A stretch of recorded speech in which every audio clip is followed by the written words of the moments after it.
بسم اللہ الرحمن الرحیم بسم اللہ الرحمن الرحیم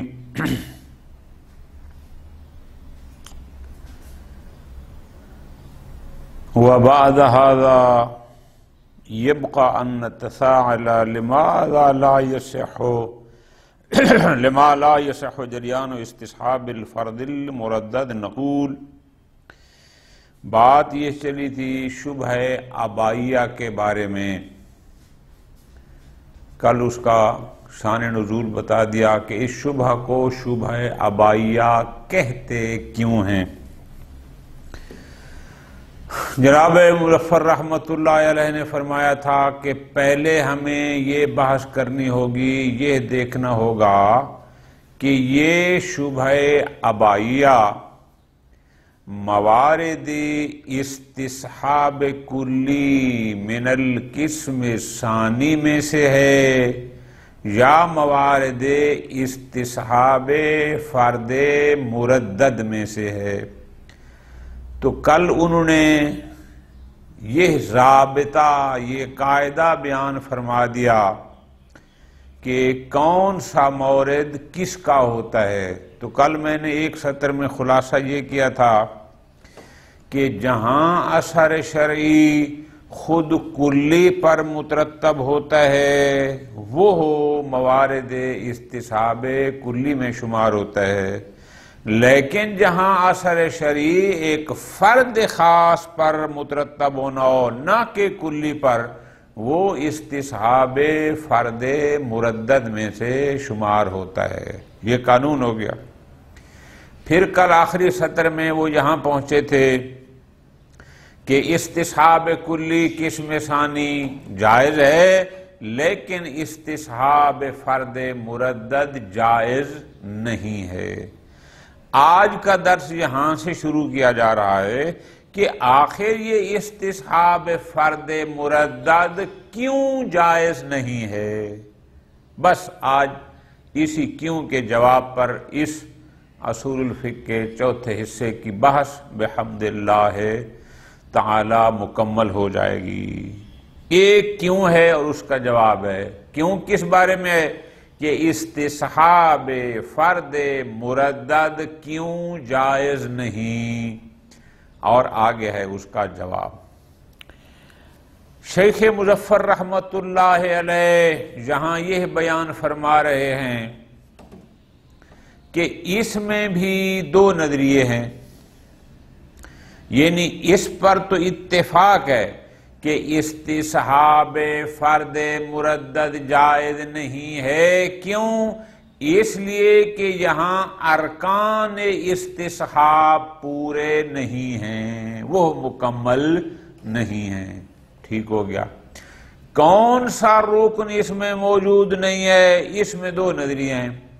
بعض کہتے ہیں کہ رکن ثانی یعنی شک فی البقاء وہ اس میں موجود نہیں. بعض حضرات کہتے ہیں نا، بلکہ بیسک جو رکن اول ہے یعنی کس چیز کا کہ تیقن او متیقن الحدوث ہونا، اصلاً پہلا رکن ہی یہاں پر موجود نہیں ہے.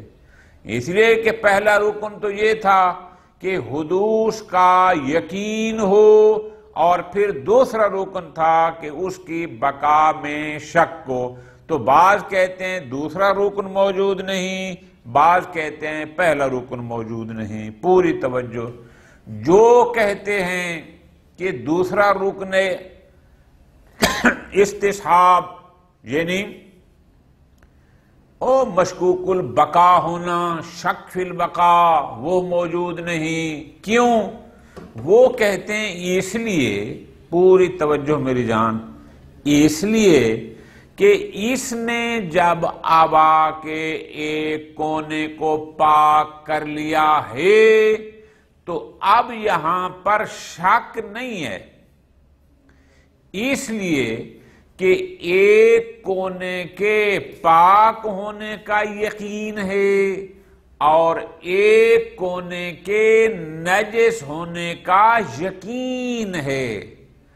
اگر وہ گیلا ہاتھ جو ہم نے فرض کیا تھا پاک کونے کو لگا ہے تو یقیناً پاک ہے، اور اگر نجس کونے کو لگا ہے تو یقیناً نجس ہے۔ یہاں شک والا کوئی چیز ہے نہیں کہ جو مشکوک ہو، یہاں یقین ہی یقین ہے، جبکہ ارکان استصحاب میں سے دوسرا رکن ہے مشکوک، یعنی شک فی البقاء۔ یہاں شک نہیں ہے، یہاں یقین فی البقاء اور یقین فی الارتفاع۔ جس کونے کو پاک کیا تھا وہاں بھی یقین ارتفاع نجاست، اور جس کونے کو پاک نہیں کیا تھا وہاں یقین ہے، تو یہاں کوئی شک ہے ہی نہیں، لہذا اس لیے یہاں استصحاب ہے جو کہ ہم قائل نہیں ہیں۔ دوسرے حضرات کہتے ہیں نا، یہاں پر استصحاب کا رکن اول موجود نہیں ہے۔ رکن اول کیا ہوتا ہے؟ وہ ہوتا ہے تیقن الحدوث، یعنی یقین ہونا کہ یہ چیز وجود میں آئی ہے۔ اصلاً وہ یقین حدوث موجود نہیں ہے، اس لیے کہ جب وہ بھی نہیں ہوگا تو پھر رکن ثانی کی نوبت ہی نہیں آئے گی کہ ہمیں پھر اس کی بقا میں شک ہو۔ کیوں یقین نہیں؟ اب اسی نقطے کو سمجھنا ہے اور پھر ترجمہ بالکل آسان۔ شیخ مظفر بھی انہی کی سپورٹ کرتے ہیں، میں ان کا خلاصہ بیان کرتا ہوں۔ وہ یہ فرماتے ہیں کہ اس بندے کی آبا کے ایک کونے پر نجاست لگی تھی، اس کا یقین ہو گیا، ٹھیک، لیکن تردد تھا کہ وہ طرف اعلی ہے یا طرف اسفل ہے، ٹھیک۔ اس کے بعد اسی بندے نے طرف اسفل کو پاک کر دیا، اب یہاں پر کوئی تردد نہیں ہے، سب یقین چل رہا ہے، ٹھیک۔ اب اس بندے کو ایک کونا پاک کرنے کے بعد اب شک ہو رہا ہے، بئی مانا کہ اگر ایک گیلا ہاتھ اس نے لگایا، اب وہ اگر گیلا ہاتھ اس حصے کو لگایا جس کو یقیناً پاک کیا تھا تو وہ ہاتھ پاک ہے، اور اگر اس کو لگایا کہ جس کو پاک نہیں کیا اور واقع میں وہ نجس تھا تو یہ گیلا ہاتھ نجس ہو جائے گا۔ وہ فرماتے ہیں بات کو ذرا سمجھنا ہے، یہاں اس بندے کو پوری توجہ آگا، ایک کلی کا یقین ہے، فرد کا یقین نہیں ہے۔ کلی کا یقین کیا تھا؟ کہ میری آبا کا ایک حصہ، ایک کونا نجس ہوا تھا، کون سا تھا اب یہ پتہ نہیں، ٹھیک ہو گیا۔ لیکن گیلے ہاتھ کا نجس ہونا اس صورت میں ہے کہ جب یہ یقین ہو کہ یہ نجس حصے کو لگا ہے تو نجس ہوگا۔ اب دو باتوں کو ذرا سمجھنا ہے، ہم نے دیکھنا ہے اثر شرعی کو کہ اس گیلے ہاتھ کا نجس ہونا، یہ جو اثر ہے یہ کس پر مترتب ہوتا ہے۔ اب کل والی بات آپ کو یہاں فائدہ دے گی۔ اگر تو ہم اس کے قائل ہو گئے کہ یہ اثر اس کلی پر مترتب ہوگا کہ جس کے دو فرد تھے اعلیٰ اور اسفل، پھر تو یہ شامل ہو جائے گا استصحاب کلی قسم ثانی میں۔ لیکن کل ہی ہم نے یہ کہا تھا کہ یہ اثر کلی پر مترتب نہیں ہوتا، چونکہ اجماع ہے کہ اس طرح ہاتھ لگنے سے ہاتھ نجس شمار نہیں ہوتا، تو اس کا مطلب ہے یہ اثر شرعی ایک فرد پر مترتب ہوتا ہے، اور وہ فرد کیا ہے کہ اگر وہ اس کنفرم نجس حصے کو گیلا ہاتھ لگے گا تو نجس ہوگا، وَإِلَّا فَلَا۔ تو اب ہم دیکھتے ہیں کہ اس کو اس شک سے پہلے یہ یقین تھا کہ طرف اعلیٰ نجس ہے یا یہ یقین تھا کہ طرف اسفل نجس ہے، تو آپ کا بڑا واضح جواب ہے کہ جناب یہ یقین تو نہیں تھا۔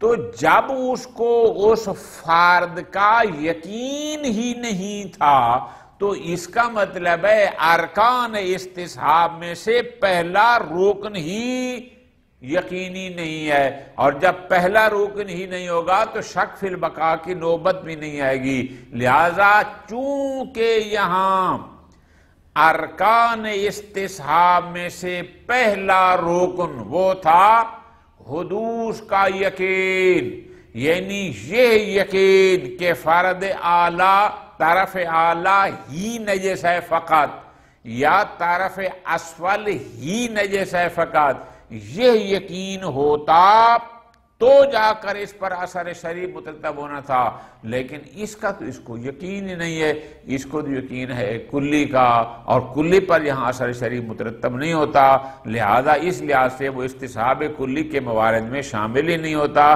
لہذا یہ استصحاب فرد مردد کے زمرے میں آتا ہے، اور استصحاب فرد مردد اس لیے جائز نہیں ہے کہ وہاں سرے سے پہلا رکن استصحاب ہی موجود نہیں ہوتا۔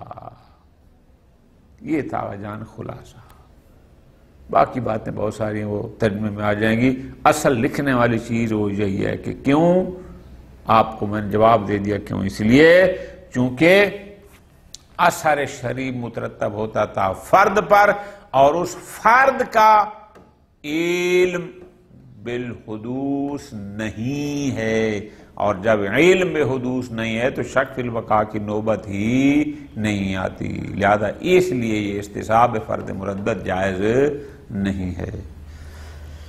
خلاصہ یہی لکھ لیں، باقی ترجمے میں بہت کچھ آ جائے گا۔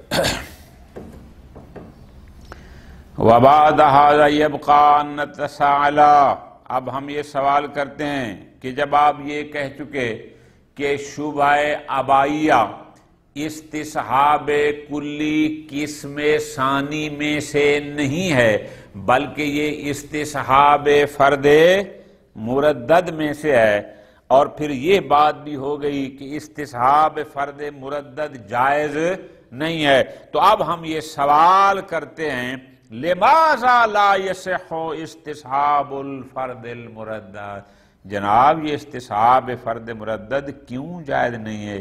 لماذا لا یصح جریان و استصحاب الفرد المردد؟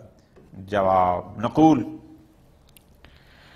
لقد اختلفت تعبیرات الاساتذہ فی وجہہ فقد قیل، غالباً یہ محقق نائینی کا نظریہ ہے، وہ فرماتے ہیں اس لیے یہاں استصحاب فرد مردد جائز نہیں ہے، لِأَنَّهُ لَا يَتَوَفَّرْ فِيهِ الرُّكْنُ الثَّانِي، کیونکہ ارکان استصحاب میں سے رکن ثانی کیا تھا؟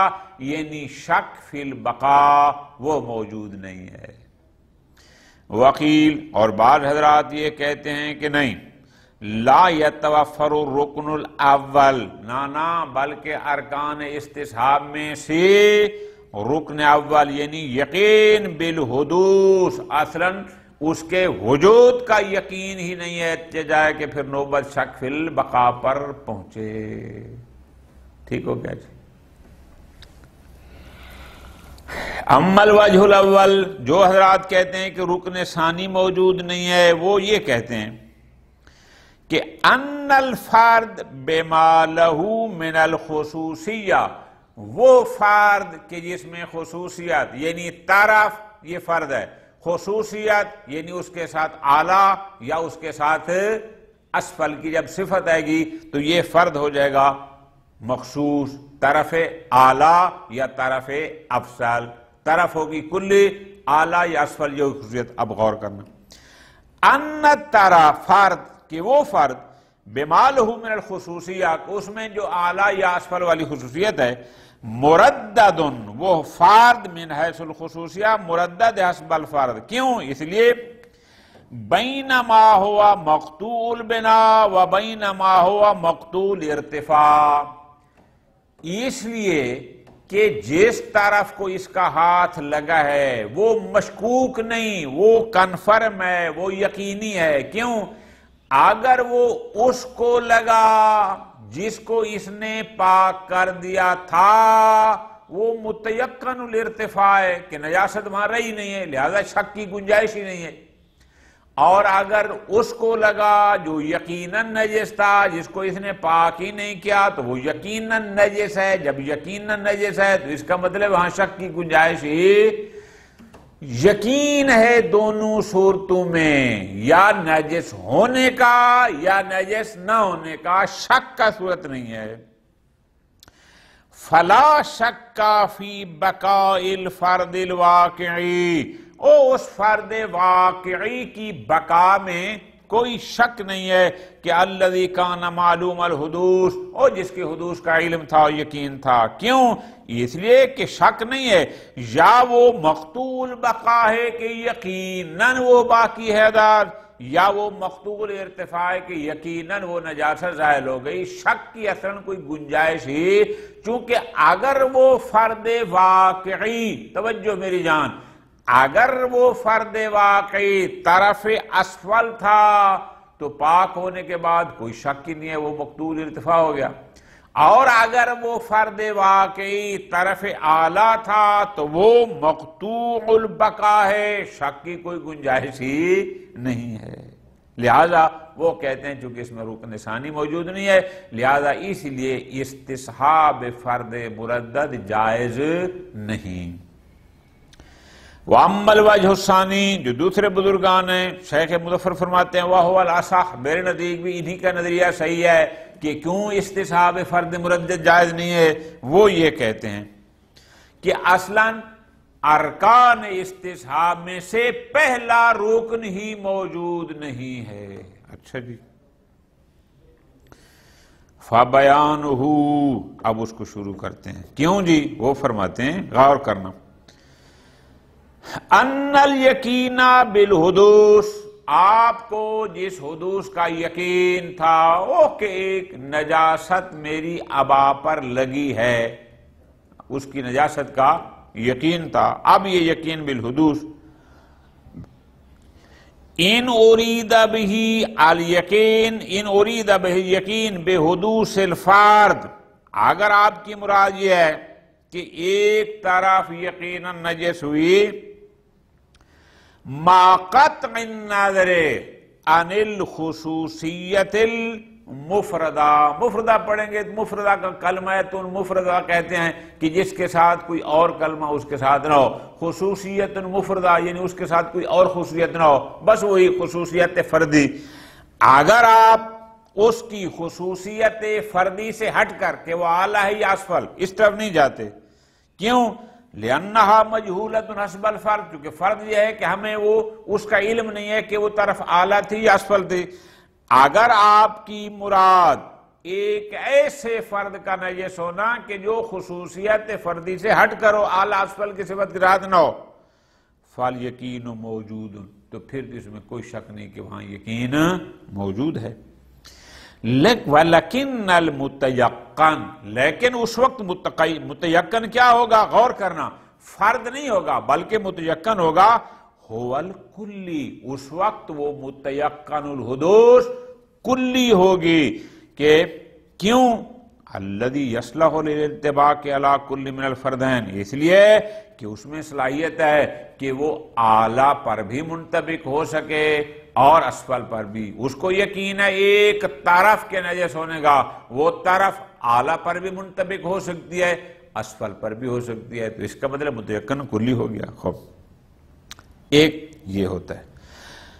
وَإِنْ أُرِيدَ بِهِ، لیکن اگر آپ کی مراد اس یقین بالحدوث سے ہے، الْيَقِينُ بِالْفَرْدِ بِمَا لَهُ مِنَ الْخُصُوصِيَّةِ الْمُفْرَدَةِ، اگر آپ کے یقین بالحدوث سے مراد یعنی اس فرد کی خصوصیت فردی کے ساتھ، یعنی طرف ما خصوصیت الاعلیٰ، طرف ما صفت یا خصوصیت الاسفل، اگر یہ مراد ہے، فواضح، اب یہ ہر شخص کو پتہ ہے کہ غیر حاصل فعلا، وہ حاصل نہیں ہے۔ کیوں؟ اس لیے کہ اس کو تردد تھا کہ وہ اعلیٰ ہے یا اسفل، ایک کے ہونے کا اس کو یقین نہیں ہے۔ لأن المفروض، چونکہ فرض ہم نے یہ کیا تھا کہ ان الخصوصیت المفردہ مجہولہ، کہ وہ خصوصیت فردی آیا اعلیٰ ہے یا اسفل یہ مجہول ہے، اور وہ مردد ہے بین خصوصیتین یعنی اعلیٰ اور اسفل کے درمیان، کہ وہ آیا طرف نجس ہونے والی طرف اعلیٰ تھی یا اسفل. بالکل آسان.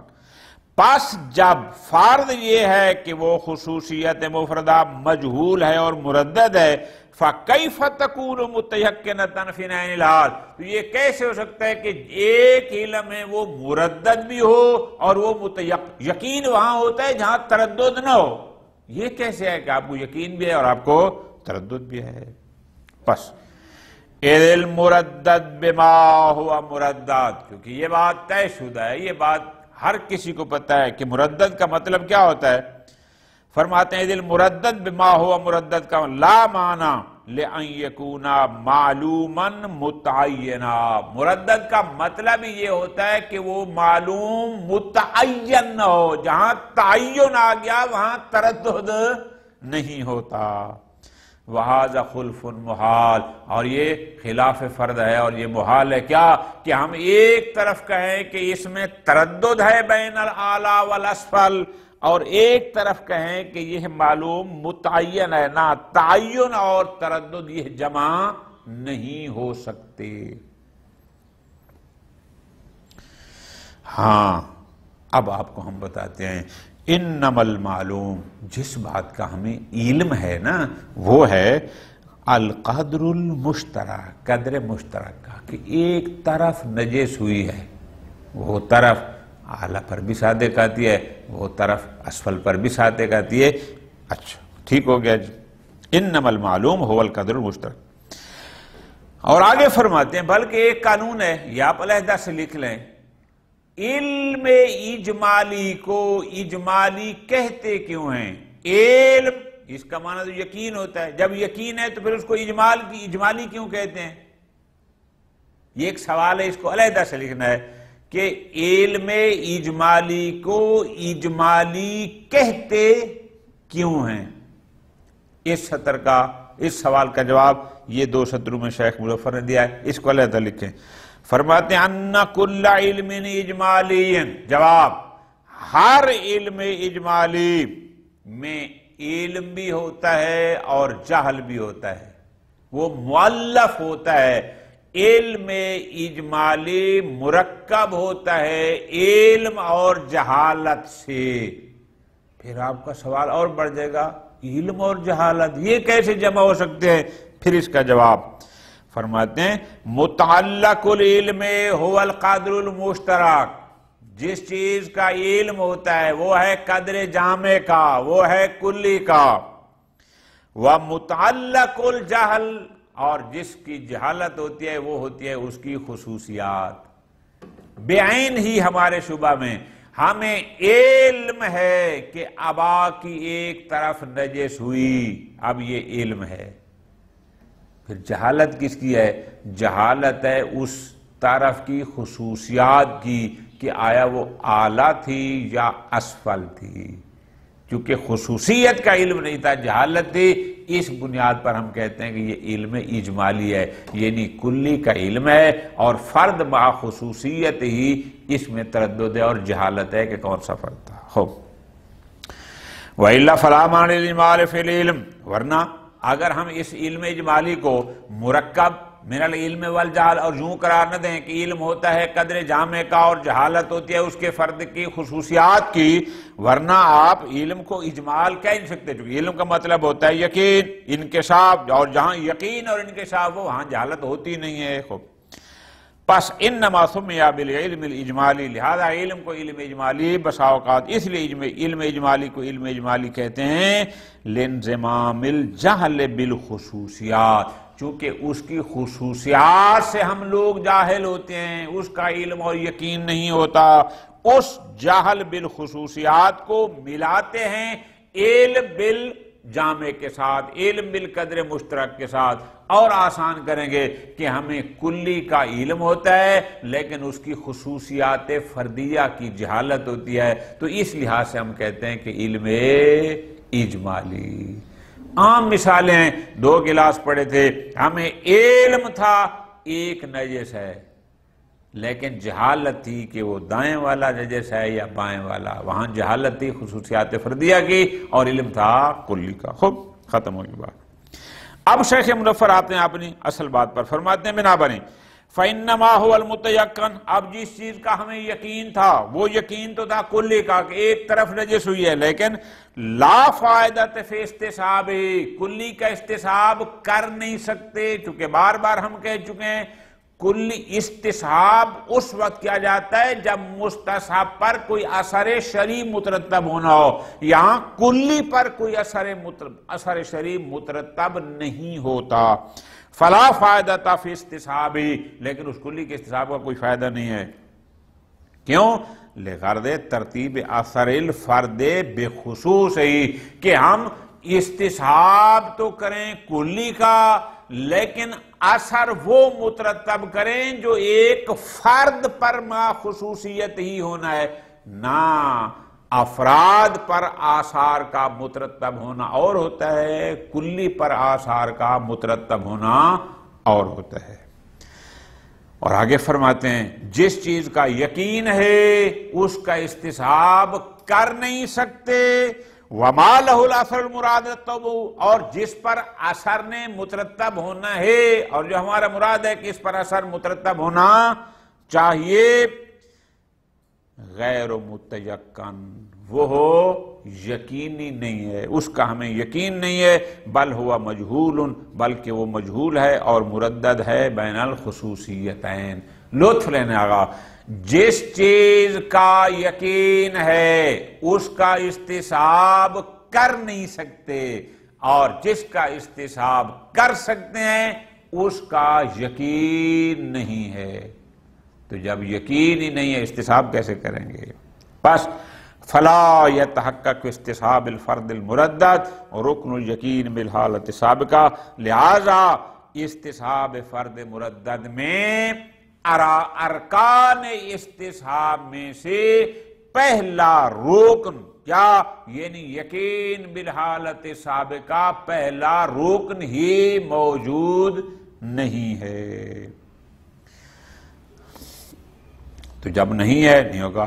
لا ان الفرد المردد متیقن، ایسا نہیں ہے کہ ہمیں فرد مردد کا یقین ہے اور اس کی بقا میں شک ہے، نہ شک فی البقا نہیں، بلکہ اصلا یقین بالحدوث ہی، جو پہلا فرد ہے وہی موجود نہیں ہے۔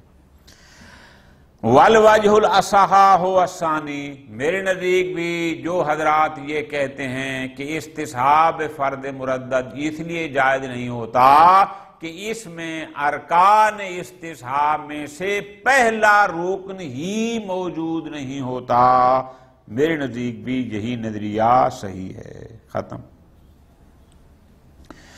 اما الوجہ الاول، جو لوگ کہتے کہ نہیں انہ لا شک فی بقاء المتیقن، کہ متیقن کہ نہیں پہلا رکن ہے، شک فی البقاء جو دوسرا رکن ہے وہ موجود نہیں ہے، فرماتے ہیں فقریب صدورہ عن بعض، حیرانگی ہے کہ اتنے محقق نہیں جیسے انہوں نے یہ نظریہ کیسے بیان فرما دیا، اس لیے فإن کونہ مرددا بین ما ہوا مقطوع البقاء و بین ما ہوا مقطوع، چونکہ یہ کہنا کہ جناب تردد ہے، یا وہ مقطوع البقاء ہے یا وہ مقطوع ارتفاع ہے، تو اس کا مطلب یہ ہے معنی فی الحقیقت ہوا شک و فعلاً، اس کا مطلب اس کو ابھی شک ہے بقائے فرد واقعی میں اور ارتفاع فرد واقعی میں، کیونکہ فرد یہ ہے کہ قط بالبقاء اور قط بالارتفاع، لیسا قطعین فعلیین، یہ تو نہیں ہو سکتا نا کہ ایک شخص کو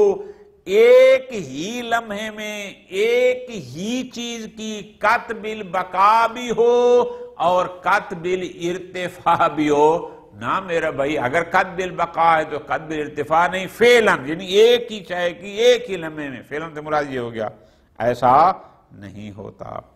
ہاں بل کل منہما، البتہ آپ یہ کہہ سکتے ہیں بل کل منہما قطع علی تقدیر مشکوک والقطع علی تقدیر مشکوک لیس قطعا فعلا، آپ جو قطع کر رہے ہیں کہ قطع بالبقاء ہے یا قطع بالارتفاع ہے، وہ آپ کہہ رہے ہیں علی تقدیر مشکوک، کہ فرض کرو یہ ہے طرف اعلیٰ تھی تو قطب البقا ہے، اور اگر یہ طرف اسفل تھے تو قطب الارتفاع ہے۔ یہ اگر مگر کی جو آپ بات کر رہے ہیں یہ قط نہیں ہوتی، بلکہ یہ عین شک ہوتا ہے کہ اگر ایسا ہے تو ایسا۔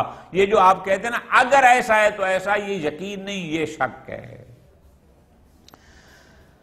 وَعَلَىٰ كُلِّ حال، خلاصہ یہ ہے کہ فلا معنی استصحاب الفرد المردد، لہذا ہمارے نزدیک استصحاب فرد مردد اصلا جائز نہیں ہے۔ ولا معنی لأن یقال، اور نہ ہی یہ ہے کہ بعض علماء نے جو پیچھے ہم نے پڑھا تھا انہوں نے کہا تھا نا کہ ان ترددہ بحسب علمنا، کہ اگر وہ فرد ہمارے مردد ہے بین اعلیٰ والاسفل ہمارے علم کی وجہ سے تو وہ یقین سابق کو ضرر نہیں پہنچاتا، لہذا استصحاب کر سکتے ہیں۔ نہیں میرے بھائی، یہ جواب آخری پیرے میں جواب ہے کہ جو لوگ استصحاب فرد مردد کے قائل تھے ان کو کہہ رہے ہیں کہ نہ، استصحاب فرد مردد اصلا جائز نہیں ہے۔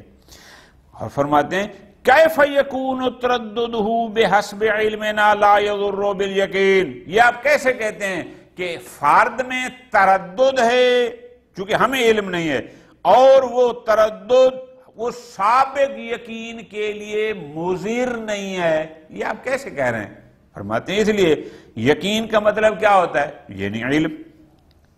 پس الا اذا اراد من الیقین بوجودہ سابقا الیقین بالقدر المشترک، اس لیے کہ یقین سے مراد کیا ہوگا؟